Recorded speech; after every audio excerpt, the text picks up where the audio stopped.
Okay, recording this video on Sunday, the 13th of November 2022. It's just gone 2:39 a.m. Chicago time. Do hope you are doing well. So, time for another weekend futures market recap video where I go through 15 of the largest futures markets and I show you what I am seeing on my charts. And this weekend, we're actually away in the city of Pau in southwest France. And so I'm balanced on the corner of the bed here recording this video, so I hope everything kind of goes okay. But if the sound is a little bit off, that's because I'm not in my usual kind of space. Anyway, what a week. We had the CPI numbers come in light at the end of the week, and that caused a massive rally. We're up 200 plus points on the E-mini just on Thursday and Friday's activity. And it's caused rallies in a whole bunch of kind of risk-on markets, and hopefully that's kind of been well telegraphed in the last 2 or 3 videos that I've put out that we were due for that rally. But it did take the CPI numbers, the fundamental news, to come in to actually cause that to take off. So I'm going to show you some of the minute charts first before getting to the tip bar charts, just to show you the scale of the rally so far. It's been pretty impressive in the Forex currencies. So this is the euro, where we had our triple signals kind of down here at 95, exhaustion sold, bullish divergence, blue professional bars, and oversold here. Triple signals, bang bang, go off, and there we go. That's the rally. I'm actually out of my euro trade at the moment, probably taking profits too early, but I'm waiting for the next kind of little bit of weakness to kind of see what the professionals do and maybe step in on a retrace there. But the euro's kind of taken off. British pound's taken off. Not as strong a move as the euro, but nice kind of coming out of the 115 kind of area where we've been kind of trapped a little bit. And Aussie dollar, again, a risk-on currency, so that's going to do well in this environment. A whole bunch of blue professional bars kind of down here, some sign of strengths, and we took off to the upside on the Aussie dollar. Japanese yen also done extremely well down here. We never got exhaustion sell patterns at the bottom, but we had blue professional bars. We were oversold, obviously, because the move is down to a pretty sold off level, and this rally has been super strong out of that kind of congestion zone. So all of the Forex currencies kind of did well. E-mini obviously did nicely. This kind of was the gap up move on kind of Thursday, Friday, where we kind of took off because the news was announced at 7:30 in the morning, and then when the market opened at 8:30, we had this kind of gap up situation. We've kept on going through, but we're up a good 200 points so far, up at 4,000 on the E-mini there, and 10-year notes are also kind of doing well.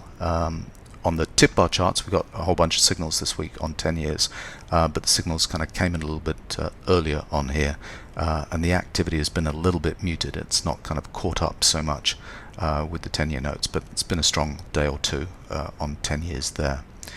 Gold and silver, yep. So I showed you this last video where we had a whole bunch of signals on gold and silver kind of going off over the last several weeks, and bang, that kind of took off. Blue professional bars buying the dip, blue professional bars getting the move going. That's a U-turn going on there. Blue professional bars there and blue professional bars there. So now the bottom has been tested there at 1600, and we're almost up at well, we're getting on to 1800, so that's going to cause some news in gold. Good for gold bugs. Silver, same thing. We had some signals. We were fussing around the 18 level a couple of times, and now we've broken up nicely up to kind of 22s there. Blue professional bars kind of getting the move going, so that's strong on silver. Bitcoin, now Bitcoin got destroyed this week because of the news out of FTX, so that's kind of a fundamental news where one of the largest exchanges might be in deep trouble. But a whole bunch of blue professional bars, exhaustion sell kind of down here. Bitcoin's having its trouble. It keeps on kind of lurching down to these levels. First of all, we had the 35 level where we're seemingly trying to hold. Then we kind of lurched down to the 25 level, seemingly trying to hold, and then we lurched down again to the 20,000 level, and then we were 18, and now it's kind of 15 and a bit. So it's not good for Bitcoin, but it's kind of fundamental news that's kind of pushing these big kind of moves down, where we have kind of collapses in stable coins, and then the largest DeFi kind of providers are now one of the largest exchanges. So all of these lurches down. Hopefully professionals are picking it up kind of each way, but at some point hopefully the tide will turn, and Bitcoin and the cryptos will rally. Bitcoin, at least Bitcoin, Ethereum. Crude not doing much, natural gas not doing much, but copper, I said copper was looking good in the last video, and that's because we had a triple signal kind of some weeks ago, but blue professional bars at the lows, at the test, and they're buying the breakout here. So a little bit of a U-turn here, buying the lows, buying the test, and then getting the move going through 360, bang, and we're almost up at $4 on copper, so that's kind of good. The ags have been uninteresting this last couple of weeks, and that's because all the activity is kind of happening over here.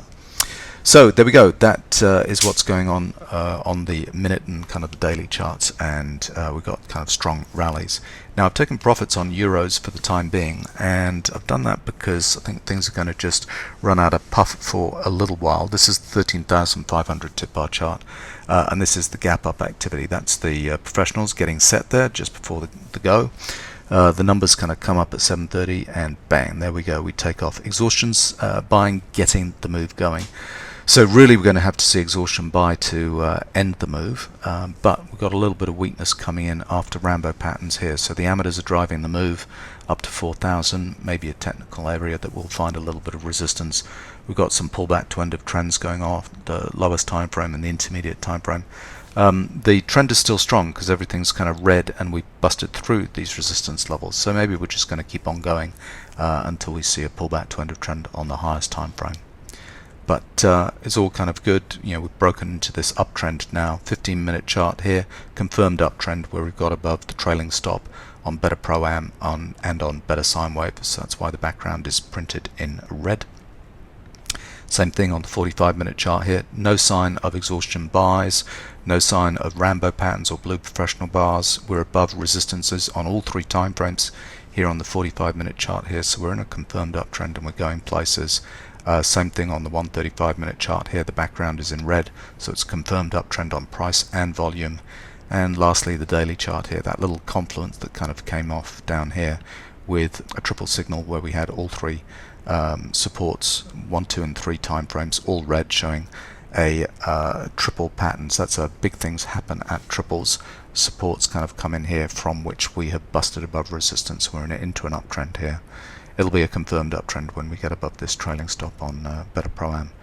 But there we go. So it's kind of good news on all of these markets that we've changed, changed trend, turned the corner, and we're going to be rallying and thinking about kind of moves to get into this rally over the next couple of weeks, I would say. So let's go to some of the tip bar charts here. You can see the euro on the 1500 tip bar chart. That was the yellow vertical lines are weekly, show the beginning and the end of the week. So this is last week where we had all of those patterns go off, and on that dip at 98 and a half, the blue professional bars kind of stepped in and said, yep, we're grabbing this, and bang, have risen to the upside. Now I'm out too early on my euro trade because we don't have any we're overbought, yes, with the background in grey, but there's no blue professional bars at the highs, there's no exhaustion buy. So I tend to do that, tend to get in too early and exit too early, but we'll see where this goes. Any kind of decent retrace with an exhaustion sell or blue professional bars kind of coming in on a retrace, I'd be definitely interested in kind of picking up some more. So that's the euro, set off from those triple signals, and it's been a strong week all week. British pound, that was at the beginning of the week where we had triple signals kind of go off. A little bit of weakness here, but you know, there weren't many blue professional bars here, and as soon as that news kind of came out, bang, we just rallied and continued on. So British pound still an uptrend there. Aussie dollar, same thing, a little bit of weakness, and then the news kind of came out, and blue professional bars buying that whole move up, and we've kind of exploded out of here. So Japanese yen, this is where the news would have come out, kind of just here where we kind of take off. The signal long happened last week for the Japanese yen. A little bit of weakness here, but then as soon as that fundamental news kind of comes out, it takes off to the upside. As I've been saying over the last couple of weeks, Japanese yen, there's quite a lot of intervention by the central bank, so not kind of interested in trading that at the moment. Anyway, E-mini, we had the weakness, blue professional bars kind of step in, the fundamental news kind of comes out, bang, we take off to the upside. But that was the signals at the end of last week where things were just bottoming kind of down here, and we had some strength at the beginning of the week. 10-year notes. Now 10-year is interesting because this week the signals have gone off on 10-year, so it's playing catch up a little bit, but at the beginning of the week we had a whole bunch of triple signals kind of set off down here. There's the announcement on CPI numbers, bang, takes off to the upside. and we've got to go see a whole bunch of blue professional bars to mirror all the activity here, exhaustion pattern, buying and so on. So that's on its way. 10 years. Gold and silver, been nice little trades. You know, the gold patterns, did they signal earlier on? Yeah, so the last signals in gold were 2 or 3 weeks ago, where we kind of set up down here. We tested into those lows, whole bunch of blue professional bars kind of come in here, which is good, and then we take off to the upside there. And so this week's activity has been super strong. It was strong even before the CPI numbers kind of came out there. Bang. It's almost like they knew the whispers were out before the news kind of came in there. So that's gold. Silver. Silver, been talking about this, where the trouble with silver was we didn't have an exhaustion sell signal, and that's why we had these kind of triple signals kind of pointing in the wrong direction, really. But then we finally got our exhaustion sell patterns kind of down here. We took off to the upside. Everything looked good for this signal here, but you can see we had an exhaustion buy pattern before this market kind of took off. So technically, with the way the triple signals go off, we need a bullish divergent signal, we need oversold, and we need to have broken the trailing stop on Pro-Am before we get an exhaustion buy and bearish divergence. And these came in a little bit early, so that's why that didn't signal a kind of a classic triple signal to take off there. So it's kind of just a little bit of minutiae there on the way the indicators are coded. And Bitcoin, yep. That was this week's activity has been super volatile, but we had some good signals kind of down here. Exhaustion sell, bullish divergence, blue professional bars breaking above the trailing stop, and we're oversold. Bang into this move up to 18,000, and then we've kind of come back down. Triple signals, and we're kind of testing in here. Not a whole bunch of blue professional bars kind of coming in there. So let's see if this 16,500 level holds, or whether we're going to kind of come back down and test here into the lows. So that's Bitcoin. Crude. Crude was less convincing in terms of the rally with the rest of the market. Copper, yes, took off nicely, but crude didn't this week. Crude kind of topped out at 93, and we got triple signals, bearish triple signals here with exhaustion buy, bearish divergence, flush, whole bunch of blue professional bars doing a bit of a U-turn there, and bang, selling it down through 90s there. A whole bunch of blue professional bars selling it down. We've come back up to test into that sell down level there, and it's kind of weak and potentially kind of heading back down. So that's crude. And natural gas. Natural gas, we had a whole bunch of blue professional bars on the longer time frame charts at this kind of $6 area at the end of last week, and we got a gap up first thing on Sunday evening, and it was super strong up to $7, but then it's just kind of collapsed through 680. A whole bunch of blue professional bars kind of sending it down, and seemingly still on the way down. Stair-step trade on the way down. No blue professional bars or exhaustion sell yet on natural gas. And then lastly, copper. Copper, yep, this is the end of last week where we took off. These are the signals in copper on the tip bar charts were happening earlier from the previous week, and we tested into those lows a couple of times, and then we took off. We've had some triple signals since, but none of those has kind of gone anywhere, and just continued to rally on copper. So that's copper, and then let's look at the ags. Why not? Kind of bearish on the ags. So last week we had triple signals down on corn, and we had continuation of that kind of downtrend. Tried to form a bottom kind of down here, but there were no blue professional bars at kind of the absolute lows, so that one failed, kept on going down, and you know it failed because the bars are still white. We don't turn into an uptrend there on better sine waves. So corn is still weak. Soybeans, what's going on there? Signal at the beginning of the week kind of short, and then we've got kind of a long signal at the end of the week, although there's no blue professional bars kind of down here, so it's based on exhaustion sell. It's oversold, but then kind of have a false rally, so it's not convincing on soybeans. Wheat was trying to bottom on the longer time frame charts, but this week, we got a triple signal.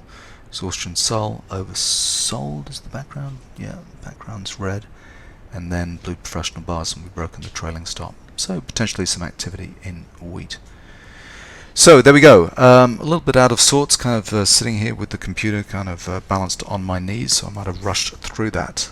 But we've had a change of trend this week. It's important. We need to kind of change the mindset and look for opportunities to buy dips and follow the professionals in. So anyway, hope your trading is going well and looking forward to next week.